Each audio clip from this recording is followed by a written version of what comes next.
అందరికీ శుభోదయం. Today topic వచ్చేసి 100 సార్లు తల వంచి ఒక్కసారి ఎదురు చెప్తే.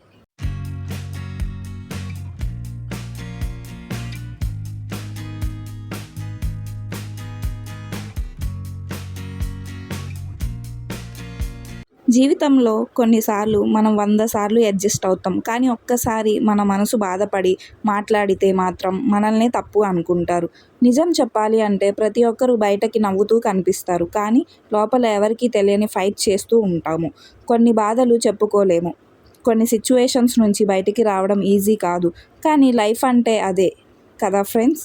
ఎంత కష్టం వచ్చినా మళ్ళీ లేచి మన పనులు మనమే చేసుకోవాలి. కొన్నిసార్లు అనిపిస్తుంది నేను కూడా కొంచెం రెస్ట్ తీసుకోవాలి, ఎవరైనా నన్ను అర్థం చేసుకోవాలి అని. కానీ రెస్పాన్సిబిలిటీస్ ముందు మన ఫీలింగ్స్ సైలెంట్ అయిపోతాయి.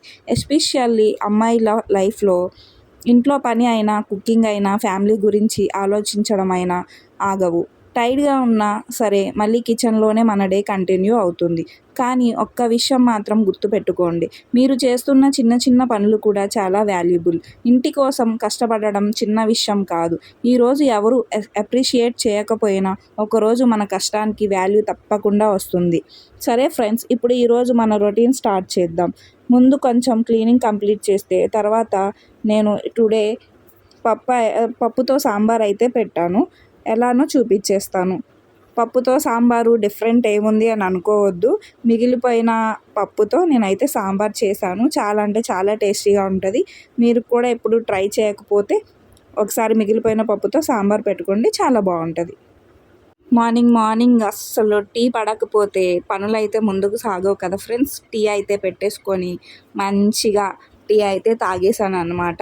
నెక్స్ట్ వచ్చేసేసి వాషింగ్ మిషన్లో క్లోత్స్ అయితే వేసేసాను. టుడే నేను 2 డేస్కి ఒకసారి వాషింగ్ మిషన్ అయితే వేస్తాను ఫ్రెండ్స్. ఎందుకంటే డైలీ అంత నా వాషింగ్ మిషన్లో పట్టే అంత బట్టలు అయితే ఉండవు.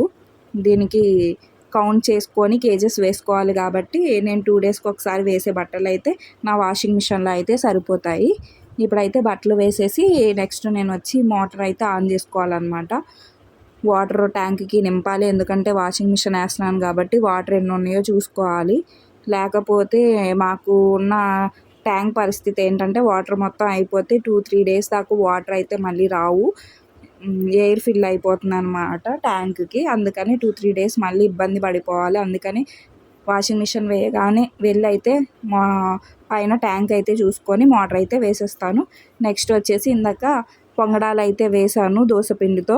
అవి అయితే తీసేసుకొని మంచిగా నాకైతే టిఫిన్స్లోకి చట్నీస్ కంటే ఇట్లా ఏదో ఒక పచ్చడి, టమాటా చట్నీ అయినా లేకపోతే ఇలా సమ్మర్లో ఊరగాయ ఇలాంటివి పెట్టుకొని తినడం అంటే చాలా ఇష్టము. ఇక్కడ నేను టిఫిన్ చేస్తున్నాను, మా పిల్లలు కూడా తినేస్తున్నారు, వాళ్ళ డాడీ అయితే తినిపిస్తున్నారు అనమాట.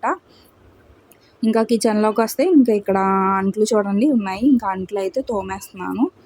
అంట్లు తోమిన తర్వాత ఇప్పుడైతే నేను కుకింగ్ అయితే స్టార్ట్ చేస్తాను అనమాట. టుడే అయితే నిన్న వండిన పప్పు అంత సేల్ అవ్వలేదు. సో అందుకని నిన్నటి పప్పుని సాంబార్ అయితే పెట్టేస్తాను. ఫుల్గా ములక్కాయలు వేసేసుకొని సాంబార్ అయితే పెట్టేసుకుంటాను. యాక్చువల్గా నిన్న వండింది అయితే తోటకూర పప్పుతో పప్పుచారు ఏం బాగుంటాయని అనుకోకండి, సూపర్ టేస్టీగా ఉంటాయి. అసలు మనం మామూలుగా పెట్టే పప్పుచారు కంటే ఇట్లా మిగిలిపోయింది, అది ఏ పప్పు అయినా, తోటకూర పప్పు అయినా, టమాటో పప్పు అయినా, లేకపోతే మామిడికాయ పప్పు అయినా, ఏ పప్పు అయినా అవనివ్వండి, నెక్స్ట్ డే మీరు ఖచ్చితంగా సాంబార్ పెట్టుకోండి. అద్రిపోకపోతే నన్ను అడగండి. అప్పుడు నేనైతే ఇప్పుడు సాంబార్ పెట్టుకోవడానికి చిన్న పొటాటో ఒకటి, 2 ఆనియన్స్, అలాగే ములక్కాయలు తీసుకున్నాను. ఎక్కువగా ములక్కాయలు తీసుకొని సాంబార్ అయితే పెట్టేస్తాను. ప్రాసెస్ చూడండి, మీకు కూడా నచ్చితే ఒకసారి ట్రై చేయండి ఫ్రెండ్స్.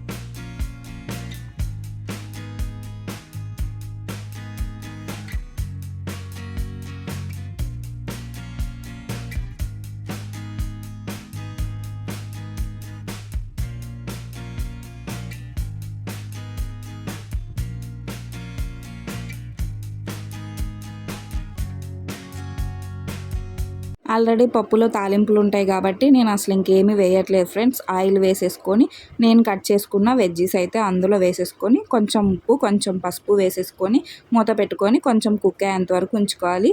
ఇక్కడైతే అసలు వంటగదిలో ఫ్రెండ్స్ అస్సలు పనులంటూ చేయలేకపోతున్నా. 5 మినిట్స్ పనులు చేయడం, 5 మినిట్స్ బెడ్రూమ్లోకి వచ్చి ఫ్యాన్ వేసుకొని కూర్చోవడం, ఇదే పని అయిపోతుంది. బియ్యం అయితే కడిగేసి పెట్టేశాను అనమాట. అది మా అత్తయ్య గారు వాళ్ళ ఇంటికి వెళ్ళి నేనైతే జాడీ అయితే తెచ్చుకున్నాను. అమ్మ వాళ్ళు పచ్చడి పట్టారు. సో ఇస్తే అందులో పెట్టుకుందామని చిన్న జాడీ బాగుంది క్యూట్గా.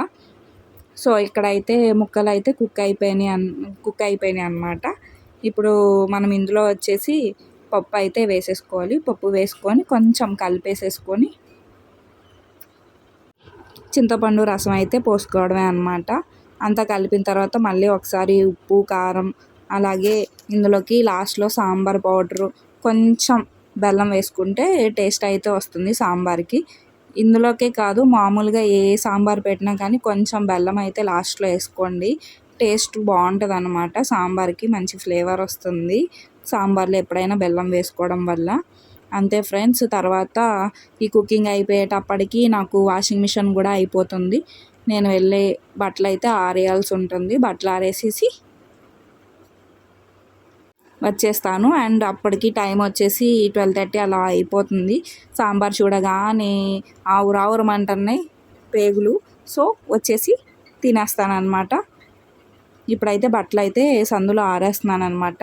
యాక్చువల్గా నేను బయట పెట్టుకున్నాను బట్టలు ఆరేయడానికి. అయితే అక్కడ ఎలుకలు తవ్వేసి దాన్ని అయితే పడేసినాయి అనమాట ఆ గెడని. సో బయట ఆరేసుకోవడానికి లేదు. బయట అయితే అసలు ఈ వాషింగ్ మిషన్లో 90% ఆరిపోతాయి. బయట ఆరేసుకుంటే ఒక 1 అవర్లో నాకు మొత్తం ఆరిపోతాయి. అలాంటిది ఇక్కడ సందులో కట్టుకున్నాను ఇట్లా నవ్వారుతో. ఇదైతే ఈవినింగ్ దాకా ఆరాల్సిందే. ఒక్కొక్కసారి 1 డే మొత్తం అయితే పట్టిద్ది అనమాట. ఎందుకంటే మాకు ఇంటి మీదకి అసలు ఎండ అనేదే రాదు. సో చూసారు కదా, బట్టలు ఆరేసి వచ్చేసి రైస్ పెట్టుకొని సాంబారు వేడి వేడి సాంబార్ వేసుకొని తినేసాను అనమాట. అసలు టేస్ట్ అదిరిపోయింది ఫ్రెండ్స్. తప్పకుండా ట్రై చేయండి. ట్రై చేసి నాకు మాత్రం కామెంట్ చేయండి ఫ్రెండ్స్. మీకు కనుక నా వీడియోస్ నచ్చినట్లయితే ప్లీజ్ ఫ్రెండ్స్ నా ఛానల్కి సబ్స్క్రైబ్ చేసుకోండి. నా వీడియోకి ఒక లైక్ చేయండి, షేర్ కూడా చేయండి. Thank you friends. బాయ్.